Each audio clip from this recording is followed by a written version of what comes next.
नमस्ते दोस्तों। आज मैं आपके लिए एक ऐसी कहानी लेकर आया हूं जो सिर्फ एक घड़ी के बारे में नहीं है, बल्कि उस वक्त की कीमत के बारे में है जिसे हम अक्सर खो देते हैं। कहानी है विक्रम की, एक ऐसे बूढ़े गद्दीसाज की जिसने रुकी हुई गद्दियों में जान डाली, और राहुल की, एक नौजवान जो वक्त की भाग दौड़ में अपनी ही जिंदगी को पीछे छोड़ आया था। तो तैयार हो जाइए इस भावनात्मक सफर के लिए, जहां हम सिर्फ एक कहानी नहीं सुनेंगे, बल्कि अपनी जिंदगी के खोए हुए लम्हों को भी ढूंढेंगे। वक्त पाया लम्हा शहर की भागती दौड़ती जिंदगी में, जहां लोग सिर्फ अपनी घड़ियों की सुइयों के पीछे भाग रहे थे। एक शांत गली में विक्रम की दुकान थी। विक्रम की उम्र लगभग 70 साल थी, और उसकी आंखों में वक्त की वह गहराई थी जो किसी भी किताब में नहीं मिल सकती थी। उसकी दुकान का नाम था समय का आश्रम। वहां न तो कोई डिजिटल घड़ी थी, न ही मोबाइल फोन की तेज रोशनी। वहां सिर्फ पुरानी कलात्मक घड़ियां थीं, जिनकी टिक टिक से वहां का माहौल एक पुरानी धुन की तरह लगता था। हर घड़ी की एक अलग कहानी थी। कोई घड़ी किसी महाराजा की थी, तो कोई किसी प्रेमी की निशानी। विक्रम मानता था कि वक्त सिर्फ नंबरों का खेल नहीं है, बल्कि यह भावनाओं का एक सैलाब है। वह हर गद्दी को सिर्फ ठीक नहीं करता था, बल्कि उसकी कहानी को महसूस करता था। जब कोई अपनी रुकी हुई गद्दी उसके पास लाता था, तो वह पहले पूछता था, यह कब रुकी थी और उस वक्त आप क्या कर रहे थे? लोग हैरान होते थे, लेकिन विक्रम के चेहरे पर एक शांत मुस्कान रहती थी। शहर में एक और दुनिया थी, जहां हर पल की कीमत लगाई जाती थी। इस दुनिया का एक हिस्सा था राहुल, एक 23 साल का नौजवान। वह एक डिजिटल मार्केटिंग कंपनी का सीईओ था, और उसके लिए वक्त ही पैसा था। उसकी कलाई पर एक बेहद महंगी, स्टाइलिश घड़ी बंधी रहती थी, जो हर सेकंड उसे उसकी अगली मीटिंग और लक्ष्य की याद दिलाती थी। राहुल के जीवन में शांत बैठना या किसी भी काम में देरी करना गुनाह था। वह मानता था कि जो वक्त का पाबंद नहीं, वह कभी सफल नहीं हो सकता। एक दिन राहुल एक अहम मीटिंग के बीच में था। उसके सामने बहुत बड़ा प्रोजेक्ट था, और उसे समय पर पूरा करना था। तभी उसकी महंगी घड़ी रुक गई। राहुल ने उसे कई बार हिलाया, लेकिन वह टस से मस नहीं हुई। उसके लिए यह सिर्फ एक घड़ी का रुकना नहीं था, बल्कि उसकी सफलता की राह में आई एक बाधा थी। उसे लगा जैसे उसकी जिंदगी का पहिया ही रुक गया हो। वह तुरंत अपनी कार में बैठकर घड़ी ठीक कराने निकल पड़ा, लेकिन उसे कोई भी दुकान खुली नहीं मिली। हर जगह डिजिटल घड़ियों का बोलबाला था, जहां ऐसी पुरानी घड़ियों को कोई नहीं बनाता था। थका हारा परेशान राहुल अपनी कार से नीचे उतरा और एक पुरानी सी गली में घुस गया। वहां की शांति उसे अजीब लग रही थी। तभी उसकी नजर एक छोटे से बोर्ड पर पड़ी डी डही, जिस पर लिखा था समय का आश्रम। उसके नीचे विक्रम का नाम था। बिना ज्यादा सोचे वह उस दुकान में घुस गया।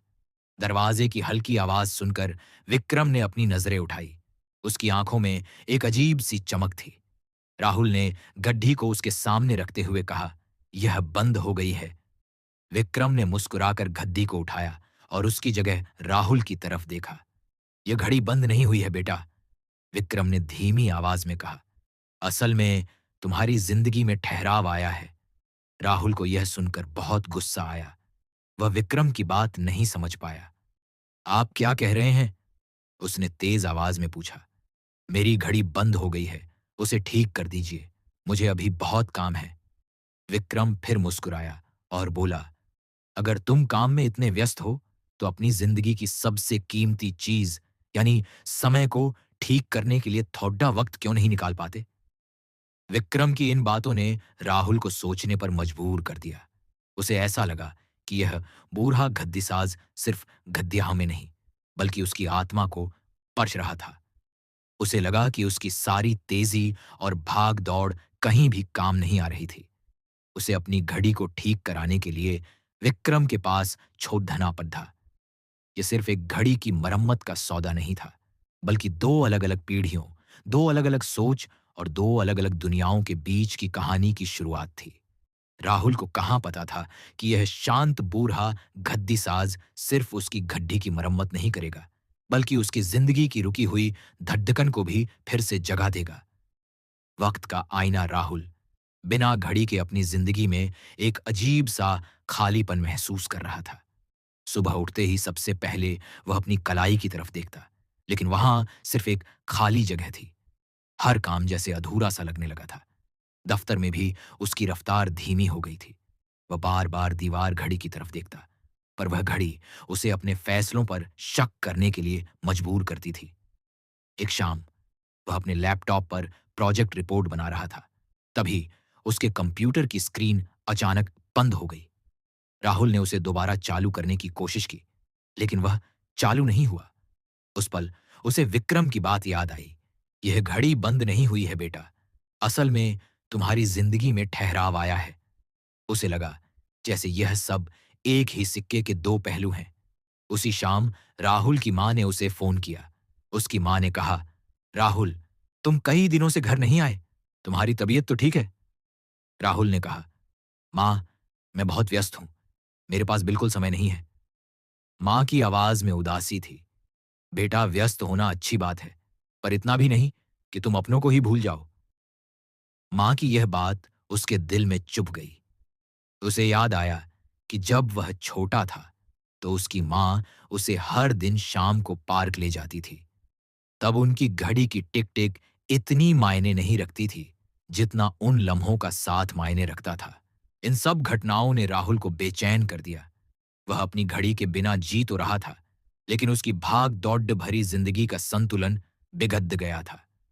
उसे लगा कि सिर्फ गद्दी ही नहीं, बल्कि उसके जीवन की लय भी खो गई है।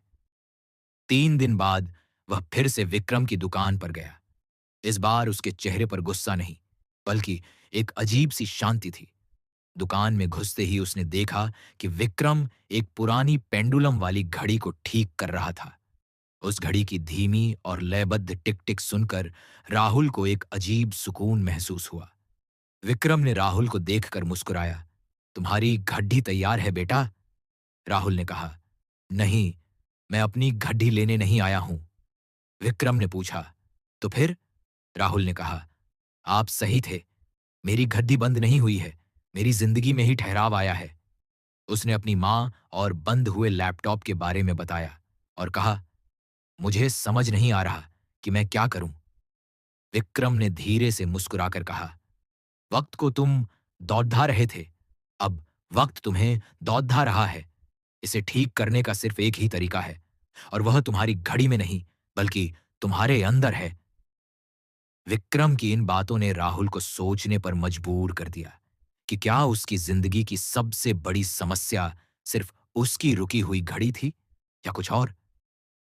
अगले एपिसोड में हम देखेंगे कि विक्रम उसे क्या सलाह देता है और क्या राहुल अपने जीवन का असली वक्त ढूंढ पाएगा। वक्त का आईना विक्रम की इन बातों ने राहुल को सोचने पर मजबूर कर दिया कि क्या उसकी जिंदगी की सबसे बड़ी समस्या सिर्फ उसकी रुकी हुई घड़ी थी, या कुछ और। अगले एपिसोड में हम देखेंगे कि विक्रम उसे क्या सलाह देता है और क्या राहुल अपने जीवन का असली वक्त ढूंढ पाएगा। राहुल विक्रम की दुकान पर शांत बैठा था।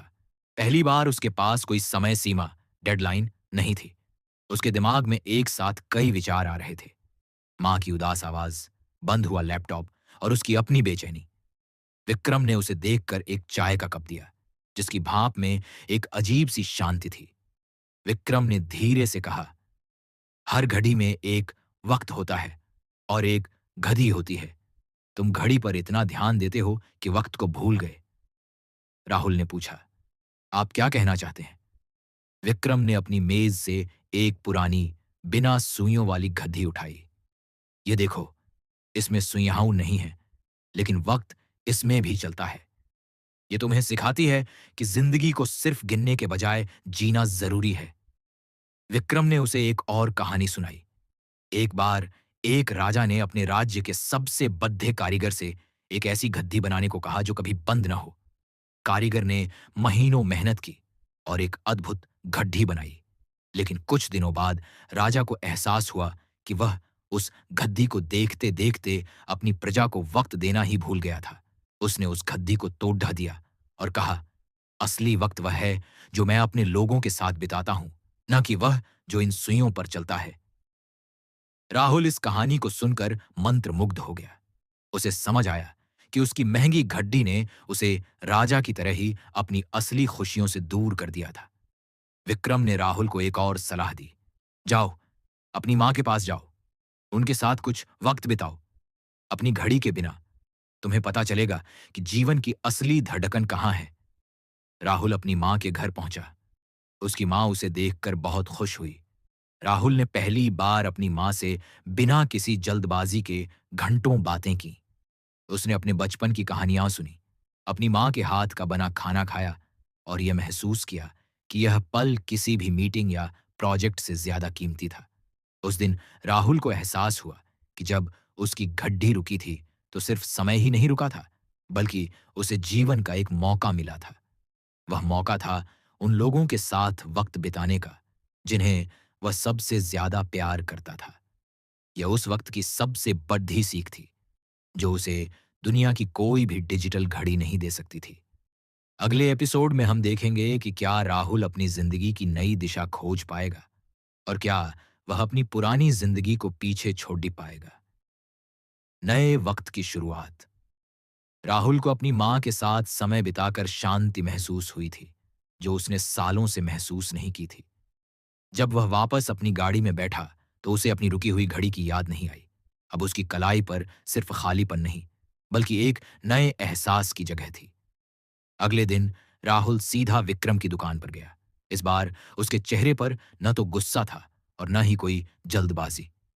विक्रम एक और पुरानी घड़ी की मरम्मत कर रहा था।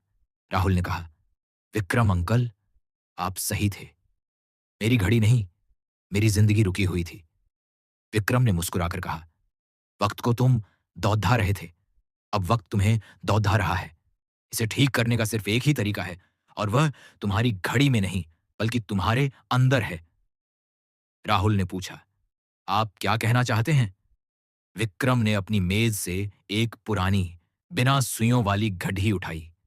ये देखो, इसमें सुइयां नहीं है, लेकिन वक्त इसमें भी चलता है।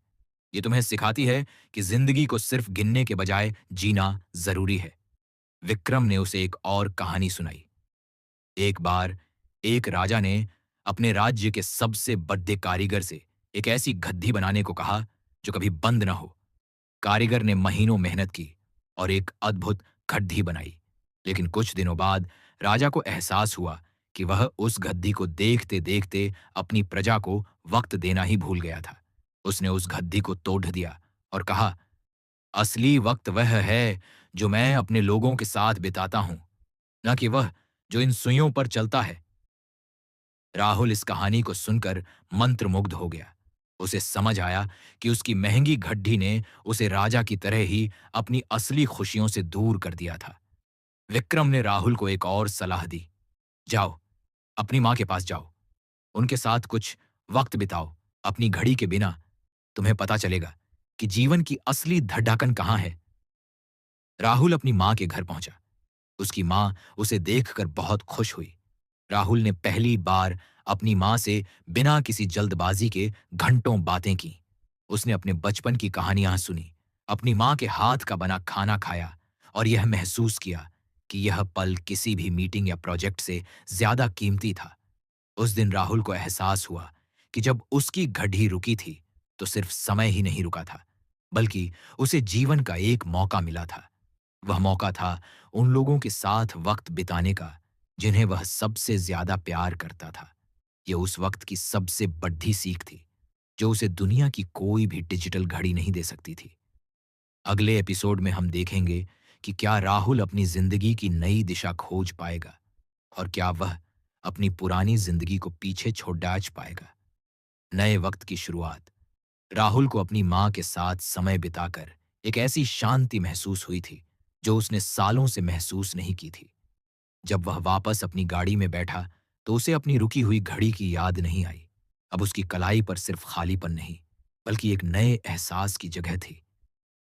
अगले दिन राहुल सीधा विक्रम की दुकान पर गया।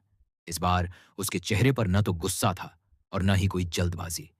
विक्रम एक और पुरानी घड़ी की मरम्मत कर रहा था। राहुल ने कहा, विक्रम अंकल, आप सही थे। मेरी घड़ी नहीं, मेरी जिंदगी रुकी हुई थी। विक्रम ने मुस्कुराकर कहा, वक्त को तुम दौड़ा रहे थे, अब वक्त तुम्हें दौड़ा रहा है। इसे ठीक करने का सिर्फ एक ही तरीका है, और वह तुम्हारी घड़ी में नहीं, बल्कि तुम्हारे अंदर है। राहुल ने पूछा, आप क्या कहना चाहते हैं? विक्रम ने अपनी मेज से एक पुरानी, बिना सुइयों वाली घड़ी उठाई। ये देखो, इसमें सुइयां नहीं है, लेकिन वक्त इसमें भी चलता है। ये तुम्हें सिखाती है कि जिंदगी को सिर्फ गिनने के बजाय जीना जरूरी है। विक्रम ने उसे एक और कहानी सुनाई। एक बार एक राजा ने अपने राज्य के सबसे बद्ध कारीगर से एक ऐसी गद्दी बनाने को कहा जो कभी बंद ना हो। कारीगर ने महीनों मेहनत की और एक अद्भुत घड़ी बनाई।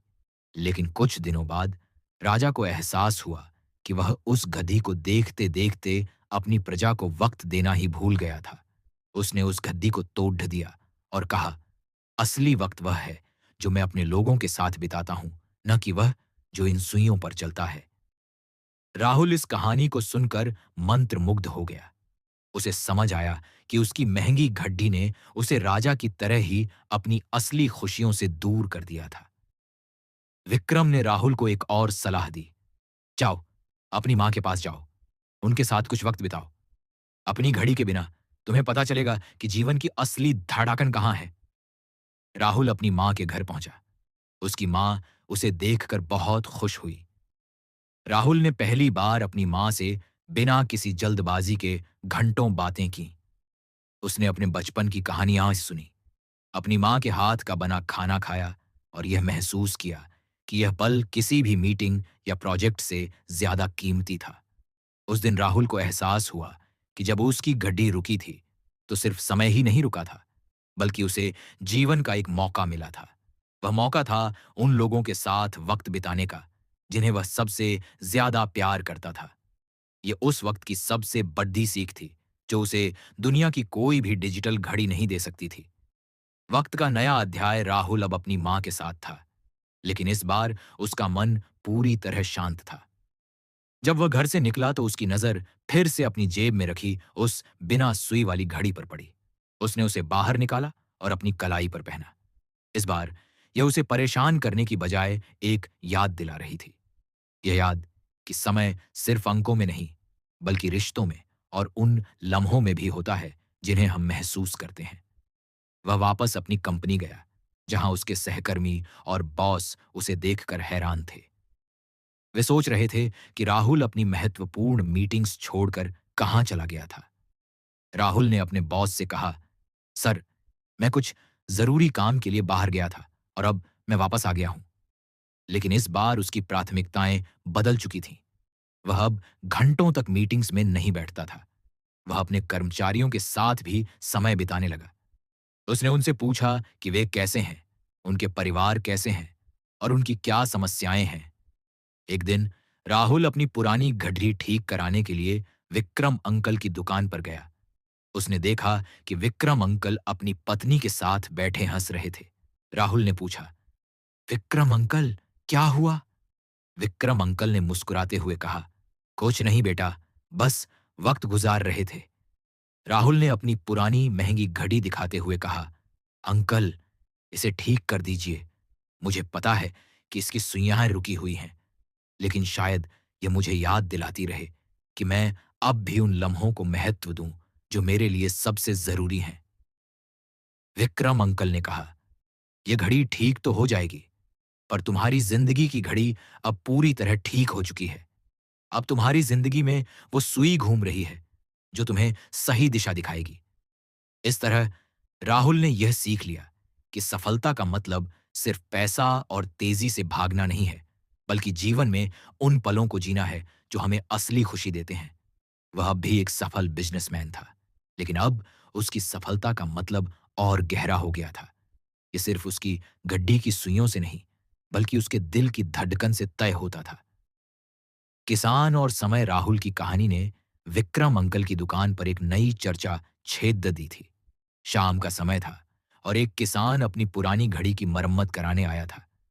किसान ने राहुल की कहानी सुनी और सोचने लगा। उसने विक्रम अंकल से कहा, अंकल, मेरी घड़ी भी कुछ सालों से खराब है। मैं इसे ठीक नहीं करवा पाया, क्योंकि खेत में काम करते करते वक्त ही नहीं मिलता। विक्रम अंकल ने मुस्कुराकर कहा, तुम्हारी घड़ी ठीक तो हो जाएगी, पर क्या तुम्हें पता है कि घड़ी से ज्यादा तुम्हारा वक्त कितना जरूरी है? किसान ने कहा, हाँ अंकल, मुझे पता है। सुबह उठकर हल चलाना, दोपहर में बीज बोना और शाम को वापस लौटना, मेरा पूरा दिन इन्हीं कामों में निकल जाता है। विक्रम अंकल ने कहा, तुम्हारा वक्त तुम्हारी मेहनत से तय होता है, न कि तुम्हारी घड़ी की सुइयों से। तुम्हारी घड़ी तुम्हें यह याद दिलाती है कि सूरज की रोशनी और चांद की शीतलता के साथ ही तुम्हें काम करना है। किसान ने पूछा, लेकिन अगर मेरी घड़ी ही खराब है, तो मैं कैसे जानूंगा कि सही वक्त क्या है? विक्रम अंकल ने कहा, तुम्हें जानने की जरूरत नहीं।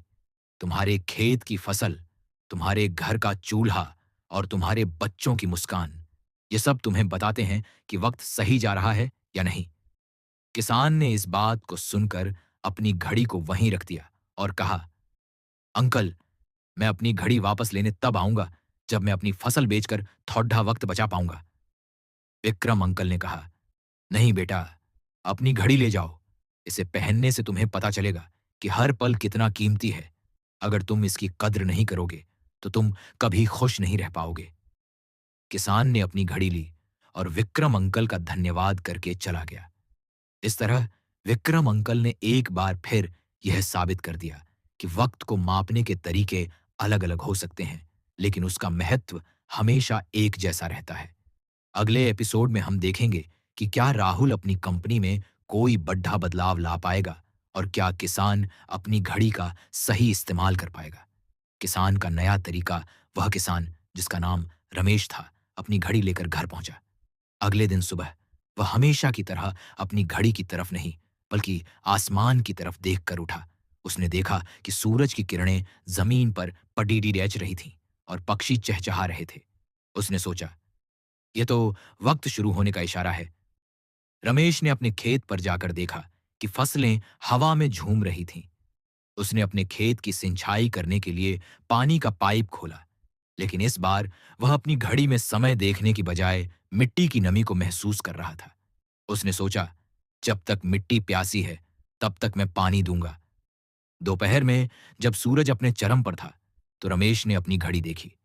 उसमें दोपहर के 1 बज रहे थे। वह जानता था कि यह आराम करने का समय है। उसने अपनी पत्नी से कहा, चलो खाना खा लेते हैं। शाम को जब सूरज ढलने लगा, तो रमेश ने देखा कि उसकी घड़ी में 6 बज रहे थे। उसे विक्रम अंकल की बात याद आई, तुम्हें तुम्हारी घड़ी नहीं, बल्कि तुम्हारे खेत की फसल बताती है कि वक्त सही जा रहा है या नहीं।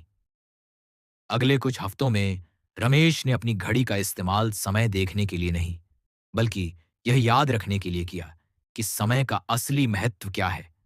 उसने अपनी घड़ी को अपनी जेब में रखा और अपनी फसल पर ध्यान देना शुरू कर दिया। एक दिन जब उसकी फसल बाजार में बेचने के लिए तैयार थी, तो उसने विक्रम अंकल को बताया, अंकल, इस बार मेरी फसल बहुत अच्छी हुई है। मैंने अपनी घड़ी को देखकर नहीं, बल्कि अपने दिल को सुनकर काम किया। विक्रम अंकल ने मुस्कुराकर कहा, तुम्हारी घड़ी खराब थी, लेकिन तुमने अपनी सोच ठीक कर ली। यही असली जीत है। इस कहानी से हमें यह सीख मिलती है कि सिर्फ समय को गिनना जरूरी नहीं है, बल्कि उस समय का सही इस्तेमाल करना जरूरी है। रमेश ने यह साबित कर दिया कि किसान अपनी सोच से मौसम से भी ज्यादा बद्धी लड़ाई लड़ी सकता है। नए वक्त की घड़ी, राहुल ने अपनी कंपनी में बहुत बड़े बदलाव किए, कर्मचारियों से बात की और उनके सुझाव सुने। उसने महसूस किया कि असली सफलता सिर्फ मुनाफे में नहीं, बल्कि एक खुश और प्रेरित टीम में भी होती है। उसने अपनी कंपनी में वर्क लाइफ बैलेंस को प्राथमिकता दी। एक दिन राहुल अपनी पुरानी घड्डी को वापस लेने के लिए विक्रम अंकल की दुकान पर गया। उसकी घड्डी अब पूरी तरह ठीक हो चुकी थी और चमक रही थी। विक्रम अंकल ने कहा, तुम्हारी घड़ी अब बिल्कुल सही है। राहुल ने घड्डी को हाथ में लिया और मुस्कुराया। उसने कहा, यह घड़ी ठीक हो गई, लेकिन अब मैं इसे अपनी कलाई पर नहीं पहनूंगा। मैं इसे अपने ऑफिस की मेज पर रखूंगा। विक्रम अंकल ने पूछा, क्यों? राहुल ने कहा, यह मुझे याद दिलाएगी कि समय को सिर्फ गिनना नहीं, बल्कि उसे जीना भी ज़रूरी है। ये मुझे याद दिलाएगी कि हर दिन मुझे उन लोगों के साथ वक़्त बिताना है, जो मेरे लिए सबसे ज़्यादा मायने रखते हैं। इस बीच रमेश किसान अपनी फसल बेचकर वापस आया और अपनी कमाई का कुछ हिस्सा लेकर विक्रम अंकल के पास गया। उसने कहा, अंकल, आपकी सलाह ने मेरी जिंदगी बदल दी। विक्रम अंकल ने कहा, यह सिर्फ मेरी सलाह नहीं थी, ये तुम्हारी अपनी सोच थी। तुमने मौसम से नहीं, बल्कि अपनी सोच से लड़ाई लड़ी। राहुल और रमेश दोनों ने विक्रम अंकल का धन्यवाद किया और अपनी अपनी राह चले गए। दोनों ने एक दूसरे को देखा और महसूस किया कि वे अलग अलग दुनिया से थे, लेकिन समय की समझ ने उन्हें एक साथ जोड़ दिया था। इस तरह कहानी का अंत हुआ, जहां दो अलग अलग लोगों ने यह सीखा कि समय सिर्फ एक घड़ी में नहीं, बल्कि जिंदगी के हर पल में होता है।